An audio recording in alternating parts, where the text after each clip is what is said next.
is any software with a malicious intent. This encompasses such things as computer viruses, worms, trojans, ransomware, spyware, adware, and other malicious programs. They all work a little differently, and they all do different things.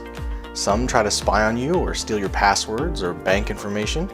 Some lock your files and ask for ransom, or delete your files, or otherwise destroy your data. Some are meant to cripple your business, and some are meant to use your computer as weapons against others.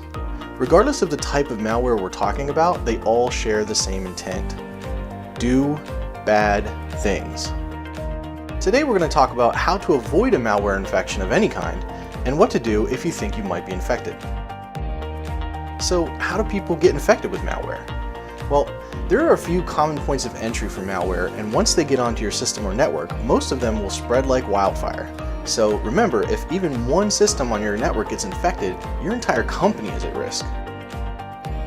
Email is the most common way malware is spread these days, using two different infection methods. The first uses email attachments. Malware is often disguised as or embedded in normal everyday files. So people will receive an email, open an attachment on it, thinking it's safe, and then boom, they're infected. The second uses phishing links.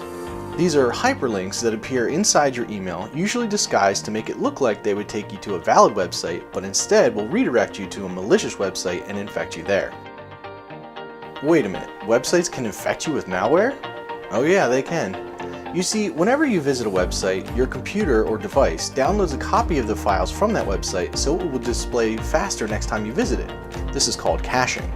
While this is a normal and beneficial practice that keeps the internet speedy, it does mean you're downloading files from the server that could be infected with malware. Another way that websites transmit malware is through scripts. For many modern websites to function properly and perform some of the amazing things they can do, your web browser is constantly interfacing with the website server, asking and answering questions back and forth to customize your experience with the website and display the right images and content for you.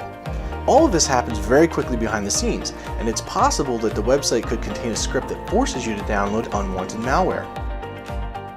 And it's not only malicious websites on the dark side of the web that spread malware. This can also happen to legitimate websites that sometimes get infected due to a security flaw in their design. A hacker could exploit a flaw and implant malicious code on the site without the owner even knowing it. Infected websites are often accompanied with pop-up error message or rapid redirection to other malicious websites. And when it comes to downloading, malware doesn't limit itself to just websites. In 2018, McAfee reported over 28 million cases of mobile malware attacks. We're talking about infected apps people download onto their mobile devices. So no, not even your phone or tablet is safe from malware. Another entry point for malware is your network itself, if it's not properly secured. Anyone infected with malware could potentially spread that malware from their computer to yours if they're on your wired or wireless network and the proper security is not in place to protect you. And just as your smartphone could be infected and potentially spread that infection to your computer, so could any device you plug into your computer or network, including things like data DVDs or USB flash drives.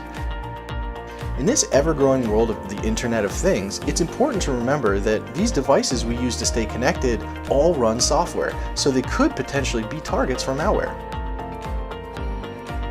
So what are some best practices to keep out malware? Well, there are some easy things you can do to keep your system safe.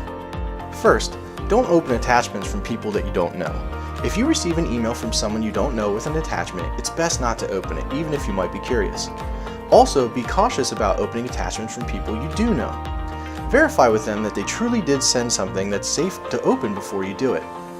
There is a common practice among hackers called spoofing, which allows them to send you an email that looks like it's from your friend, family member, coworker, or even your boss. And because we know malware is programmed to spread to as many people as possible, it's also possible that the person you received the message from might be infected themselves. So asking them to verify before you open the attachment could save you both from danger. Next, be wary of websites you visit and the links that you click on. Just like attachments, any links that you get in email, or even some you see on social media, should be verified before you click on them. But even some regular and normally safe websites can still pose a threat. Internet advertisements themselves can be hijacked and contain malware, so sites that contain a lot of ads are less safe than ones with fewer ads. Your company network needs to be secured, both the physical wired network and the wireless one.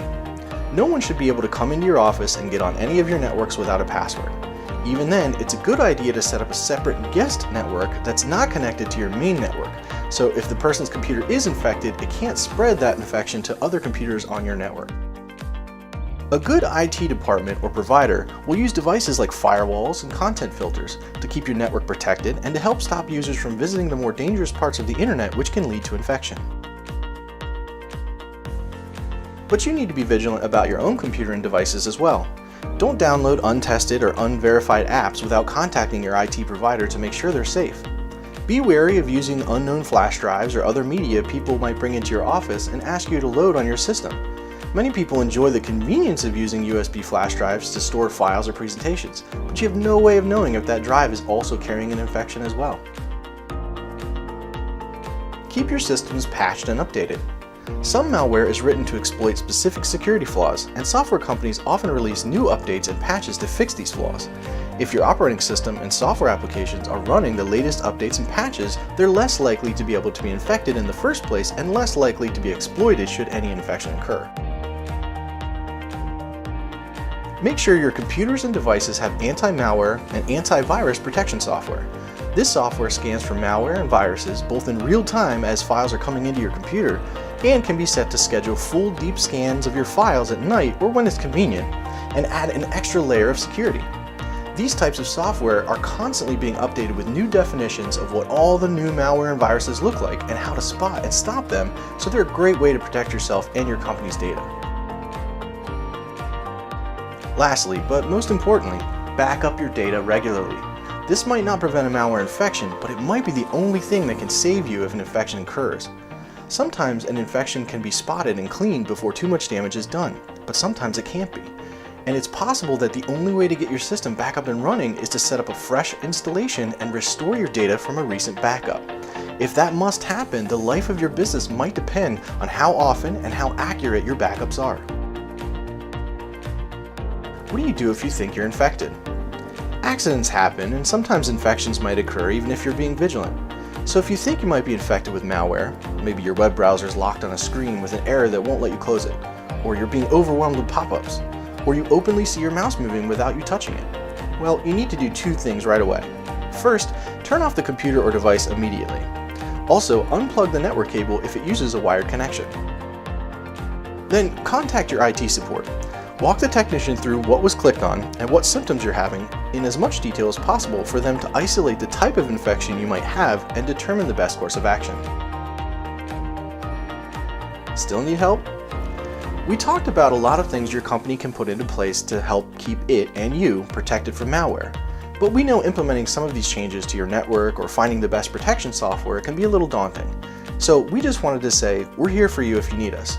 One-to-One offers comprehensive protection tools as well as monitoring, patching, and update services for PCs and servers. We even offer a mobile device management plan to keep your tablets and phones protected, as well as an industry-leading data backup and disaster recovery solutions. Visit our website for more information about One-to-One or give us a call anytime. We'd love to learn about you and your business and help keep you safe. We hope you learned a little bit about how to protect yourself from malware by watching this video, and feel free to check out our other videos to learn more about IT topics that interest you. We'd love to hear about other topics you want to know more about, so like this video and drop us a comment below. Thanks for watching!